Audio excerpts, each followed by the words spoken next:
Hello everyone, আসসালামু আলাইকুম। আমি রিদিলা আবারও আপনাদের মাঝে হাজির হলাম নতুন একটি ঈদ শপিং ব্লগ নিয়ে।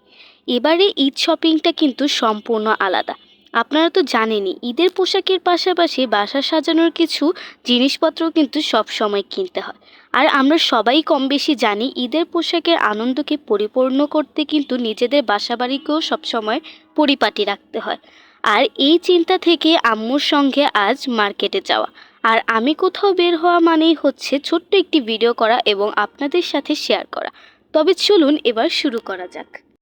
আমরা তিনজন এখন রিকশায় উঠে পড়লাম মার্কেটে যাওয়ার জন্য। আর দেখুন আমার ভাইটা কীভাবে চুপ করে বসে আছে। ও হয়তো ক্যামেরা দেখে লজ্জা পাচ্ছে, তাই না? আর দেখুন আপনাদের সাথে এত কথা বলতে বলতে আমরা মার্কেটে চলেও আসলাম। এন্ট্রি গেট দিয়ে ঢোকার সাথে সাথে একটি পর্দার দোকান চোখে পড়লো, তাই আর দেরি না করে সেখানেই চলে গেলাম, কারণ আমাদের পর্দা এবং সোফার কভার কিনতে হবে। এখানে অনেক রকমের সুন্দর সুন্দর ডিজাইনের পর্দা ছিল, কিন্তু আমরা ভাবলাম যে প্রথম সোফার কভারটা নিই, তারপর ওটার কালারের সাথে ম্যাচ করে পর্দা নিব। তাই এখানে তো আমরা সোফার কভার দেখছিলাম, আর এখানে আমাদের এই কভারটা পছন্দ হলো। আর আম্মু দোকানদার আঙ্কেলকে বলছিল কত গজ কাপড় লাগবে, আর উনি মাপ নিচ্ছিলেন। আর আমি বসে বসে দেখছিলাম শুধু। মাপ টাপ সব কিছু নেওয়া শেষ, আর এবার হচ্ছে এখানে দামাদামি চলতেছে। এখন আমাদের সোফার কভার নেওয়া শেষ, আর এবার হচ্ছে আমরা পর্দা নিব। আমরা চাচ্ছিলাম পর্দাটা আর সোফার কভারটা একটু ম্যাচিং হবে, যেহেতু সোফার কভারে হালকা একটু নীল নীল ভাব আছে, তাই আমরা চাচ্ছিলাম যে পর্দাটাও নীল কালারের মধ্যেই নিব, কারণ কখনো টাঙানো হয়নি নীল কালারের মধ্যে পর্দা। আর আমাদের এই পর্দাটা পছন্দ হলো। তারপর আঙ্কেল এটা প্যাকেটও করে দিলেন। আর হ্যাঁ, আমাদের কিন্তু আরেকটা পর্দাও নেওয়া হয়েছিল খয়েরি কালারের মধ্যে।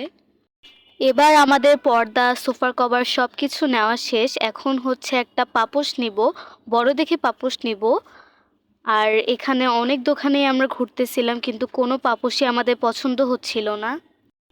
এবার আমাদের চোখে পড়লো সেই দোকানটা, যেই দোকান থেকে আমরা সব সময় পাপোশ নেই। আর এখান থেকে আমরা ফাইনালি পাপোশটা নিলাম। আর পাপোশটা হচ্ছে আমি আপনাদেরকে দেখাতে পারিনি ভালোভাবে, কারণ আঙ্কেল রোল করে ফেলছিল পাপোশটাকে। এই তো এটা হচ্ছে পাপোশটা, জানি ভালোভাবে দেখা যাচ্ছে না পাপোশটাকে।